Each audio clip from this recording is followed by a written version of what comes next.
Salam Media Sriwijaya. Viral di media sosial oknum anggota polisi di Kabupaten Konawe Selatan, Sulawesi Tenggara, Sultra, digerebek ngamar bareng dengan istri orang. Penggerebekan dilakukan oleh suami wanita dalam video yang viral itu. Dalam video beredar, Senin tanggal 19 September tahun 2022, terlihat seorang wanita mengenakan baju hitam bersama seorang pria yang berpakaian kaos polisi.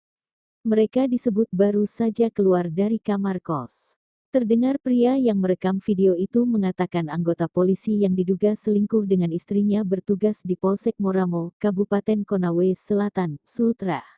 Menanggapi video dugaan perselingkuhan itu, Kabid Humas Polda Sultra Kombes Ferry Walintukan mengatakan saat ini oknum polisi tersebut sedang diperiksa pemeriksaan oleh Propam Polda Sultra. Saya finalkan kamu, ha? Sudah, hei, sudah. Saya suruh saya pergi dari rumah. Nah, boleh kau, ha? Gara-gara kau. Hah? Sedangkan Kau pian, ha? Usir saya pergi. Pian, kau Semua pian. bajuku semua. Oktavian, hei. Saya kasih tau Mas Heru, ha? Mas Heru Suatan, ha?